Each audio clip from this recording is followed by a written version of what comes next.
Okay, now here's a patch that we did the other day. As you can see, it's not very detailed. I tried to put a little bit of detail in it. Got most of the big details, indentations and stuff put into it with the paddle. But when you've only got a pot life of about 10 to 15 minutes to work with this stuff, you don't have a whole lot of time to do detailing. So what we're going to do right now is we're going to take the Dremel and we're going to clean this up a bit. And basically it's just a matter of cutting a few lines in parallel directions to go with the rest of the grain of the wood, and we're just going to try and blend that patch in as best as we can. Okay, I've got a cutoff wheel on the Dremel, and basically what we're going to do, we're just going to work at these lines a bit here now that we've completed our patch, and we're just going to make them just a little bit sharper. They tend to come out a little on the muddy side when you do them by hand there with the wet mud. So we're just going to sharpen them up just a little bit here. Once again, safety. Make sure you wear your face shield. You're going to be working quite close to this, so you don't want anything hitting you in the face. So.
Okay, what I'm doing here is that I'm just mimicking where the lines would go.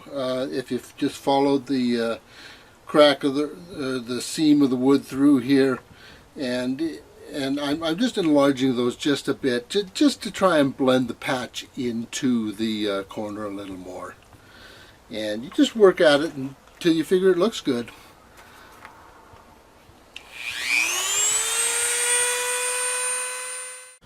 Okay, now here's what the completed patch looks like.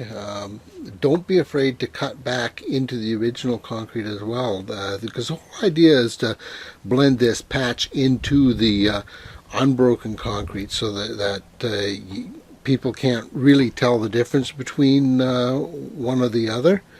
And so if you just, what I've done is I just followed parallel lines from the main grooves of the original tree ring there, and just followed it right around the corner into the end cut, and a bit of cross cracking, and just again cut off the high points and cut into some spots into the unbroken part of the concrete as well, and just all to just blend that patch in so that you can't tell that corner was ever broken off. You can see what's left of my cutoff wheel. I'm just about down to the nub. You go through quite a lot of these here. Concrete's pretty tough, and that's a pretty small little cutting wheel. So you're going to go through a few of these, so be prepared to replace it often. Not only can you use the cutoff wheel, you can use grinders, you can use diamond engraving bits, all sorts of fun stuff. Now I've left it here for a few weeks, so it's the concrete is all hardened and cured. If you do your repairs the day, like all this etching work within a a few hours of setting the patch, then very oftentimes the concrete will still be soft enough that it won't wear your bits quite so badly. But be creative. Try new tools, new ideas. Something like this can certainly save a broken casting, and I've saved myself a lot of time and effort here with having to mix up another batch of cement. And or it doesn't necessarily have to be new castings either. If you want to repair old ones as well, this technique works just as well. There's not really any right or wrong here. It's just a matter of personal taste, and if there's any loose concrete, you want to cut that off naturally. You don't want any lips in there that water can get in under later. But just a matter of personal artistic expression, and just work until you're happy with it.